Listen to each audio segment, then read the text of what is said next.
look at the breakdown. 18 to 29-year-olds, which were much more pro-Trump earlier in the term, are now 14 points Democrat, and 30 to 39-year-olds who were the highest Trump approval is in the 30 to no, it's in the 40 to 49 bracket.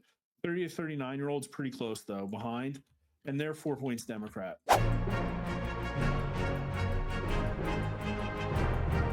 Donald Trump's approval was 50% today, 48% disapprove, net +2, exactly where it was in the fall. Has he recovered? I don't know. You can see the red line. He certainly bounced off the bottom there, 1 point away from his lows at -4. His low was -5 back in April. But he hasn't completely traced to his recent high back up at +8. That was really high. That was June 13th through 15th, the day that Israel launched an attack at Iran. And he's not yet quite at Obama's first term record on this date. And in fact, Biden was actually higher than him on this date as well. Maybe it's a dead cat bounce. I don't know. I don't think so. I said this entire time I thought he was going to recover. But we're talking tonight about Republicans and their electoral chances in the midterms. But here's the snapshot of today. Trump +2, right track, back up to 46. Seems like a blip, a pretty big blip. A blip equivalent to a 15% correction in the stock market. That's what the Epstein comments were. About a 15% correction in the S&P. Republican approval has basically recovered at 85%. I think the last highest number I remember was 86. And strong approved at 64. I think I remember seeing 66 recently. So basically back. Democrat approvals at 25%. That's low compared to where it's been, but not by much. But independents underwater 14 points. It got down to 19, but it has recovered somewhat. But you don't want to be underwater 14 points with independents. And independents don't like government corruption. I really think this Epstein thing is something that made some independents, at least maybe temporarily, peel off. But let's get on to the generic ballot. And I'll tell you, I looked for news on this, and I know it's far away from November of 2026. I get that. But you should see more than this. There's really like nothing. When G. Elliott Morris has the top Google News search result for generic ballot, there's nothing out there. And that's kind of wild because, again, this is kind of, to some, an existential election, peak political competition. Remember how much attention the special elections had?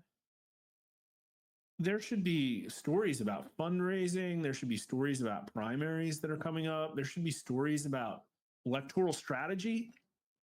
There's really nothing. But we do have a clip from somebody who thinks that there's bad news from Democrats. So you can use Harry Enton as a foil for what I'm about to tell you after we look at Harry Enton.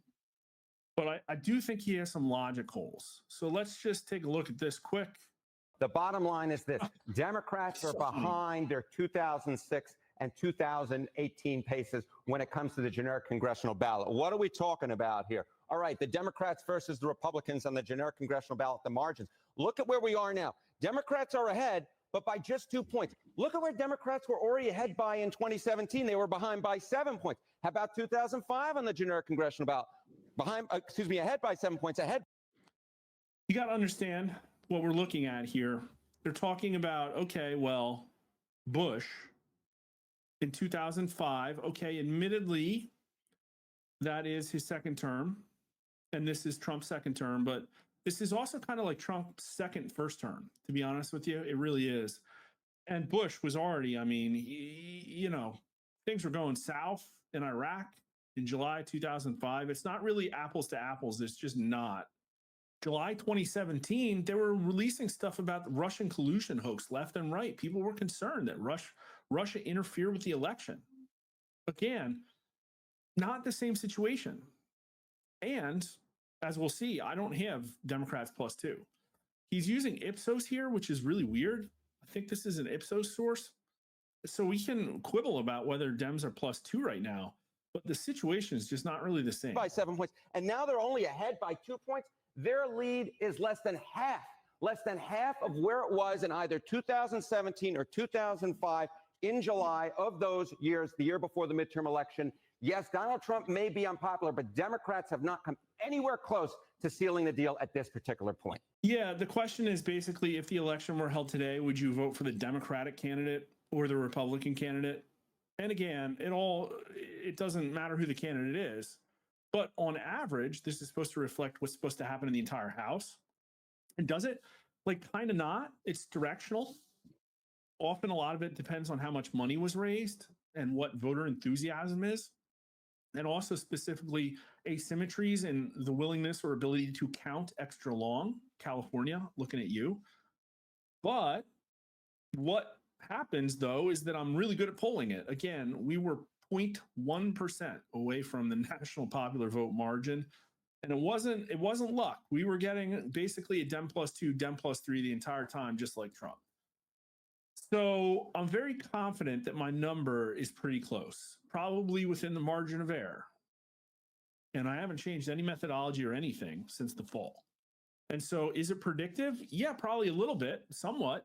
It's an important number to look at, but again, it's all we have. Go race by race. What happens when you go race by race? Well, it's the same idea. Okay, House seat ratings with a GOP president like back in 2005 and, of course, 2017. More net pickup seat chances. Well, last time around, look at that. Democrats were ahead by 33 seats. How about in 2005? Democrats were ahead by 7 seats. What's going on right now? It's actually Republicans. Actually, Republicans with more net pickup chances at +12, according to the Cook Political Report. Cook Political Report. A legendary name. I don't know how good it is anymore. We got rid of our subscription. And again, this is based on Democrat +2.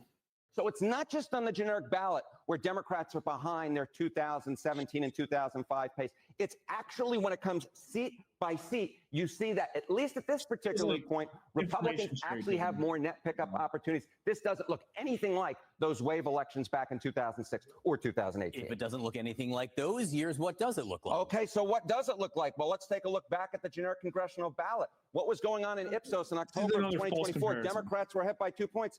Look at where we are now. Democrats ahead by 2 points among registered voters. At this particular point, this election cycle looks a lot more like 2024 than it does than either 2018 or 2000. Can we think of the one big difference between the ballot in November of 2024 and November of 2026? One big difference. Donald Trump. I kind of think that he's told to paint narratives, and he was told to come out there and say, like, give the Democrats bad news. I really think it, because I would not make this comparison. But let's just look here quick before I bring up the crosstabs. The industry has Democrats at 2.5. Okay. Our last poll was Democrat +1. It's still up there. It was only 1,000 likely voters, though. We've been talking about big data poll. He was saying Democrats are +1. But if you look at a low turnout electorate, which I presume this is not, on our show, he said that he had Democrats, was it +4 or +6? Probably somebody remembers. Now, Atlas Intel had a Democrat +9 back in June. Now they have Democrats +8. And that's kind of weird. That's kind of weird because they had Democrats +9 when I had Trump up 8 points. Kind of weird. Now they have Democrats doing worse by a point. So they had the biggest jump ever on no news. And now it goes back the other way. Basically, this is all pulled after Epstein, too. So they had Epstein improving Republicans' chances. And you could say, oh, well, you know, it's just a point. 2,000 likely voters, you know, +2 and change margin of error. So ±2. Emerson, Democrats +3. They're a pretty good pollster. So I feel good about my results being accurate. And so I will put them up. Okay. I just wanted to bring up the final fall generic ballot and point out that, yeah, I mean, we nailed it exactly. I think the final result was like 2.9 or something. Okay, we hit it at 3.5, but the rounded result was 3. That's what we report, the rounded result. this is the new results. Democrat +4. So I have the Republican lead here of +3, the new Republican lead of -4. Republican candidates only getting 42%, down from 46%. That's not good. Now, there are a lot, 8% not sure. I guess there's less like party people, right? I guess more political homeless, increased independence. Maybe Trump has broken the party mold. But you don't want to be a Republican and see your number go from 48% to 42%, basically when Trump's numbers have been high. Like, that's the thing. Trump's numbers have been high. And yet people aren't satisfied with the Republican performance. And you can say, oh, it's been early. No, it's been 6 months. It's been 6 months of the most important part of Trump's term. You're supposed to come out of the gate swinging. And he did. But it's hard to say that Congress has. It really is. They've signed basically nothing except that one bill. They've a few other things. What are they working on? They're just like kicking their feet up, waiting for recess. It's unbelievable. So it rounds to an 8-point drop. I'm really confident in this result, plus or minus 2% margin of error. You know, it's somewhere between Democrat +6 and Democrat +2. I'm guessing that the real mean is probably somewhere like 3 or 4. I'm guessing that we're pretty close to it. And across the board, he's had losses. Lost with men. Not he, the Republicans. Lost with men. Lost a lot with women. A lot. Now, the age columns are kind of jacked up. You can't really look at those numbers because we stopped reporting in 3 brackets and shifted to 5 brackets. But look at the breakdown. 18 to 29-year-olds, which were much more pro-Trump earlier in the term, are now 14 points Democrat. And 30 to 39-year-olds, who were the highest Trump approval is in the 40 to 49 bracket. 30 to 39-year-olds pretty close though, behind, and they're 4 points Democrat. 40 to 49-year-old, 50 to 64-year-old, basically flat. These are the most conservative, and they're split on Republicans, Democrats. That's not good. The older voters. So, like, look, you can see this bracket went from Republicans +6 now to Democrats +7. So specifically, 65 and older voters are not happy by what they're seeing out of the Republican Party. They're more politically informed. Maybe they understand that Republicans are failing Trump. Remember, we had 60% of Republicans, 60% of Republican voters saying that Congress, Republicans in Congress, have not delivered on the mandate that Donald Trump was given. These things matter. Across the board, down 6 with white voters, down 5 with black, down 11 with Hispanic. And these are net numbers. These are the change in leads.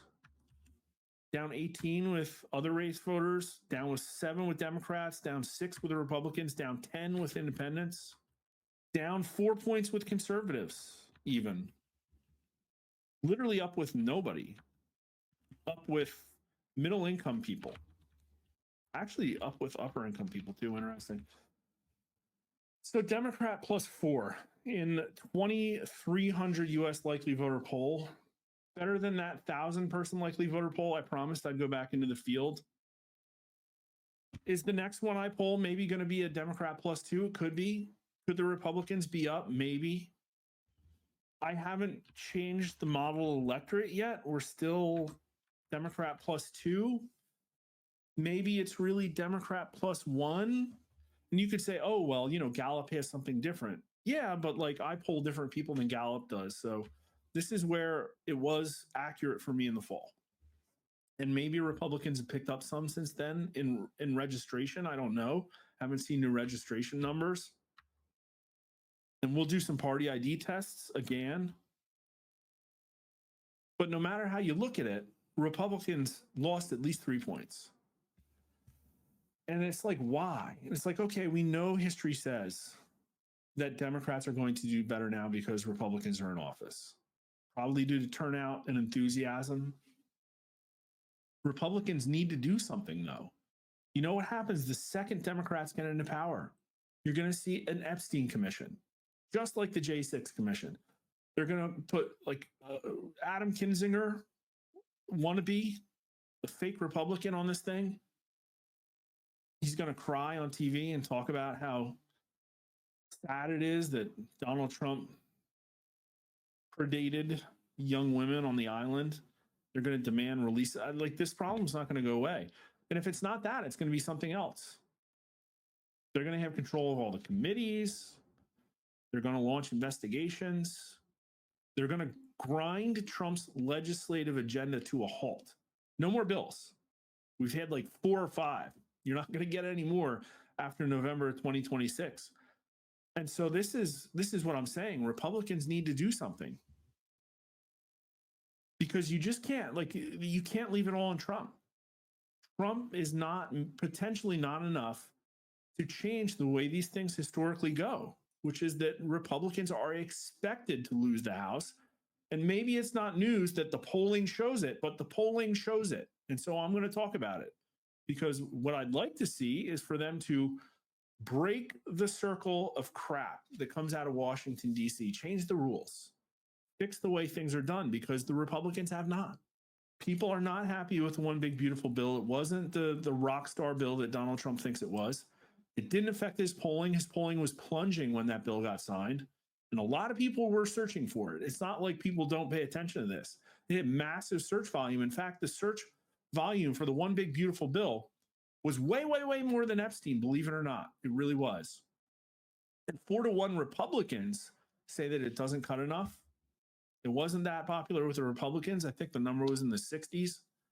So it makes me sad, because something has to change. And, I'm worried. Like, I'm concerned about the direction of the country. I'm concerned about the fact that Donald Trump and Elon Musk ran together on massive cuts. And Donald Trump might want to cut, maybe he doesn't, but I think he understands the reality that it's not going to happen with Republicans. And I don't want to imply that this is all about cutting. I think it's all about accountability, because cutting is accountability, in my opinion, for Washington, D.C.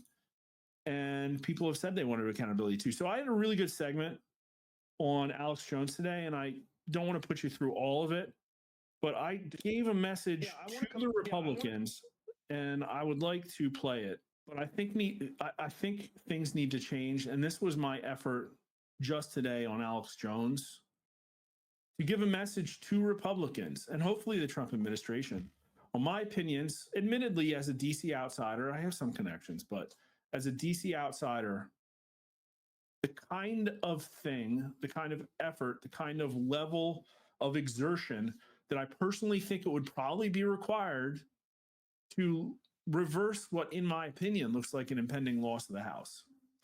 Because even if it's a squeaker, California is not going to stop voting. I really believe that.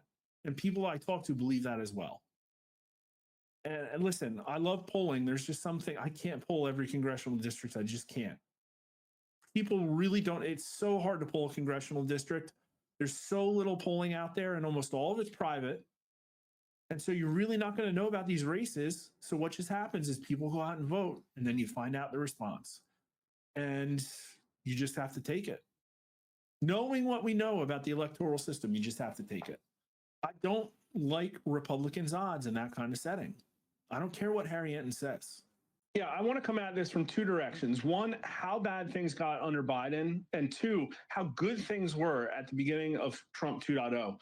And I want, again, I'm just in this for the voters. I'm trying to call balls and strikes for the politics, but voters deserve to have a government that they can trust. And right now they don't. Only 30% trust the federal government. All this happened under Biden's watch. Trust in every institution crumbled. People were oppressed. They were concerned they're living under a police state.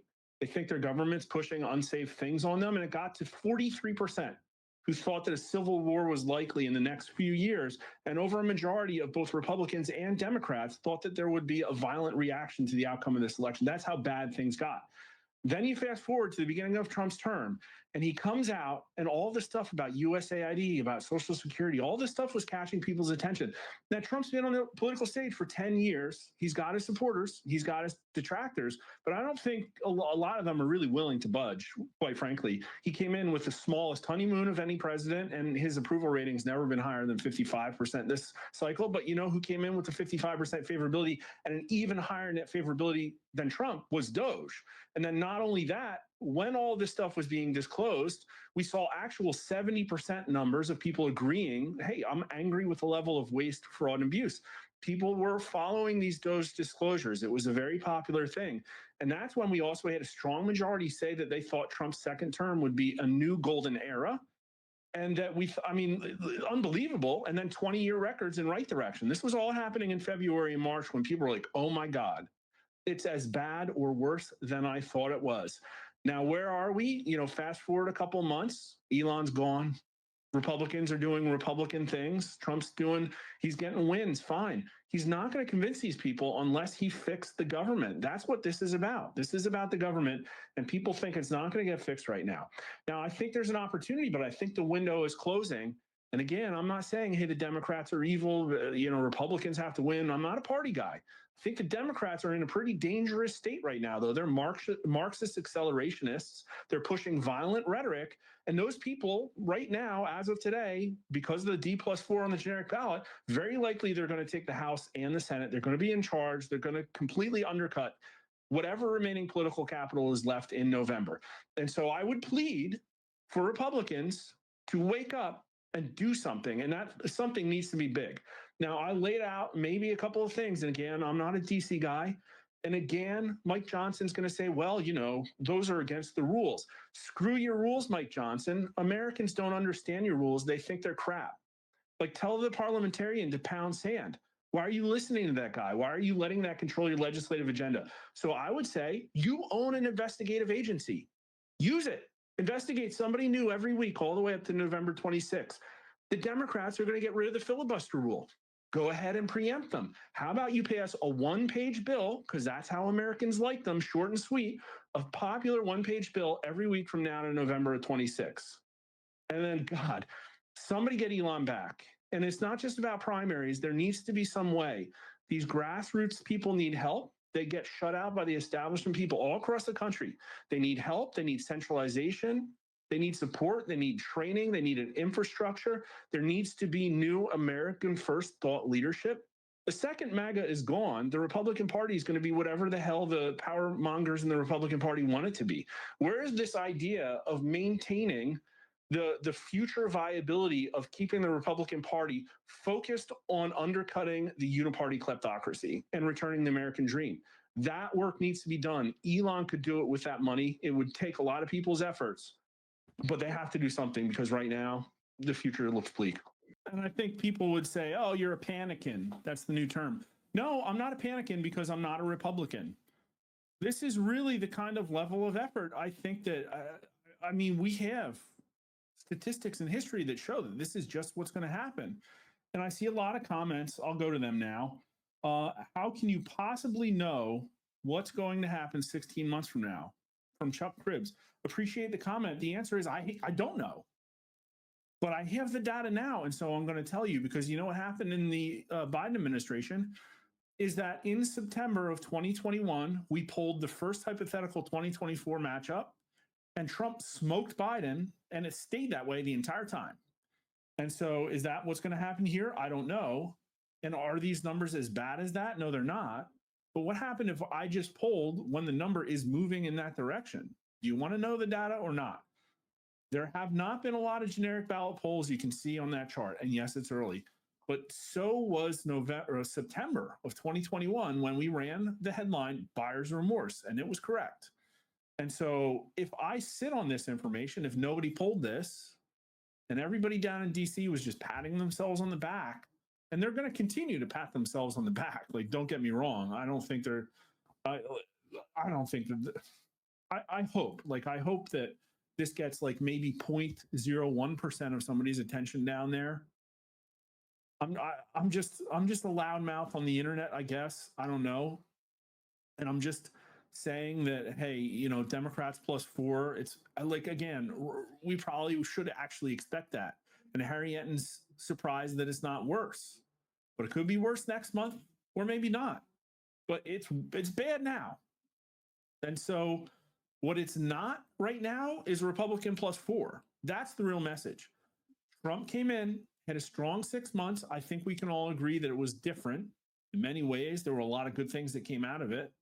His approval rating's not bad right now. In fact, it just passed Obama in 2009. And yet the Republicans are down 7 points in the generic ballot. This is the reality. Trump is never on the ballot again. And J.D. Vance is, but J.D. Vance does not poll like Trump yet. Maybe he will in 16 months. I don't know. But he's not on the ballot in 26 either. And obviously their policies are.